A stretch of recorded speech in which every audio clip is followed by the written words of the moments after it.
What's up, y'all? This is BK back here with Cliff Pickleball to bring you some more amazing content. Today I wanted to take the time to talk to you about the most important skill that I believe takes players from 3-5-4-0 to that 4-5-0 level.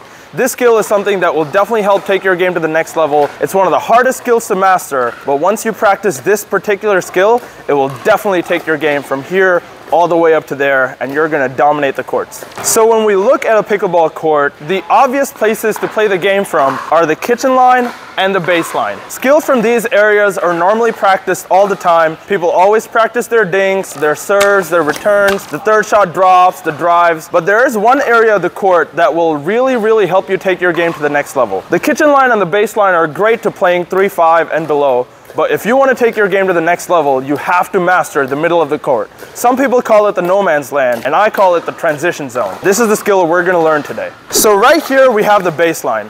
The baseline is an easy place to play the ball from because we know that all the balls are going to be bouncing in front of us, and we're going to be able to take those balls up at about hip height. Next we have the kitchen line, which also is a fairly easy place to take the ball from, because most of the balls from here are going to be in the kitchen or up here. There's going to be very few balls that are going to be able to be hit at your feet because the net takes away most of those angles. However, right here in the transition zone, a lot of people get stuck because in this particular spot, the ball can come at any height, any distance, any power, and a lot of the time people are going to look to attack your feet. This is why this is the most important place to master the game, to take your game to the next level. So the number one skill that you need to master to play from the transition zone is the reset. You never want to get stuck here for too long, so your number one goal should always be to reset the point so that you can get yourself up to the kitchen line. Now, resetting a ball might sound like a simple job. However, in the transition zone, it is extremely hard to do because the ball can come at you at any power and any location,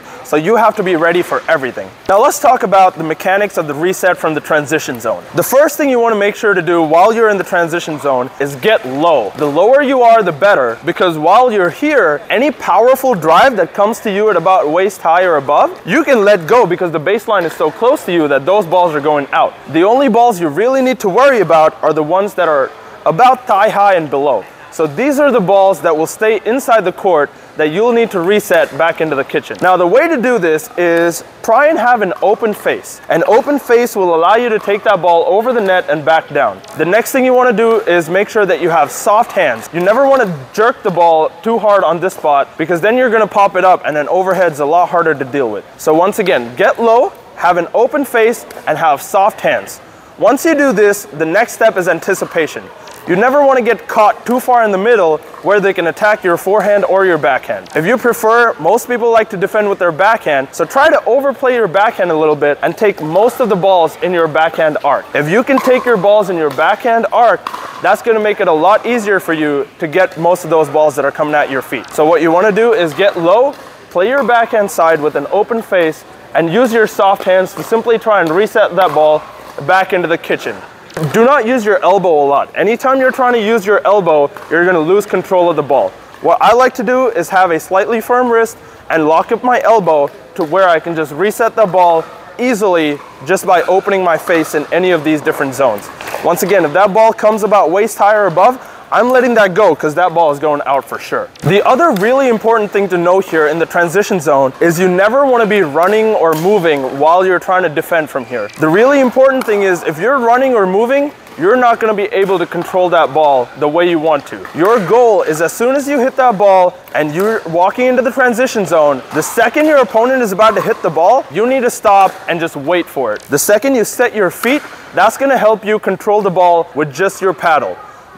The less you can move your body, the better in this transition zone. Now there are a few things that you need to try and avoid while you're in the transition zone. The first thing you want to do is if you get a ball about yay high that's slightly slower and is going to land on the court, try to avoid just hitting it really hard at your opponent because there's a really good chance that they're standing right at the kitchen line waiting for that ball so they can block it back right into your feet. From here, you're not going to be able to generate enough power to threaten them as they're going to see the ball coming, and if they're able to take their time with a shot, they're always going to be able to hit a better shot at your feet that'll put you off balance. The next thing you want to try and avoid is running too hard and crashing the net. What you want to do is really just set yourself and try and reset. This zone right here is a very defensive zone. The only time you're going to be able to really attack from here is one, if your opponent's at the baseline and you're trying to keep them there, it's a great place to just put that ball, drive it into the baseline, and move yourself up. Or if they're at the kitchen line but are overplaying one side, then you have the opportunity to move them around.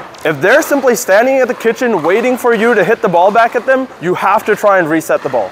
So to drill the transition zone, what you're gonna do is have a partner feed you balls from the kitchen line, and you're gonna stand in the transition zone and simply try to reset back to your partner.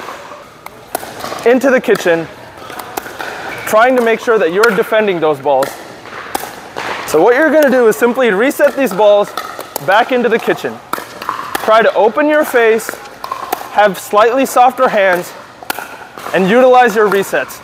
If you see that ball above your waist, simply let it go, because most of the time, if your opponent's driving that ball, it's going out. While you're in the transition zone, always make sure to stay low. You want to get low, because that's where most of the balls are going to be attacked, right into your feet. So make sure to stay low, soft hands, and block those balls back into the kitchen. Nice drive. So this next drill right here is something that I like to call levels. This is where you start at the baseline and you're gonna have your partner feed you balls at your feet. Every time you get a reset into the kitchen, you take a step up. Again, once again, hit your resets into the kitchen and take a step up, working your way to the kitchen line. Once you get to the kitchen line, you're gonna do the same thing and work your way backwards until you miss a shot. So let's do levels. Every time I hit a ball into the kitchen, I'm gonna take a step up. If I miss, I'm just gonna stay where I am.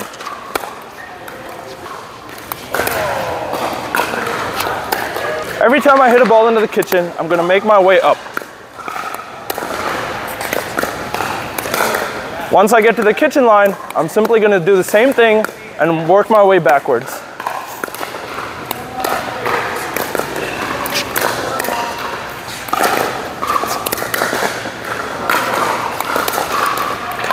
And there you have it, that's levels. I hope you learned something from that video and really help use your transition zone game to take you to the next level. Working on your transition zone is going to be so helpful and will definitely help take you to that 4-5-5-0 level. If you enjoyed this video, make sure to like and subscribe to Cliff Pickleball. Also follow me at BK_Pickleball on Instagram and YouTube. And for now, I'll see you later.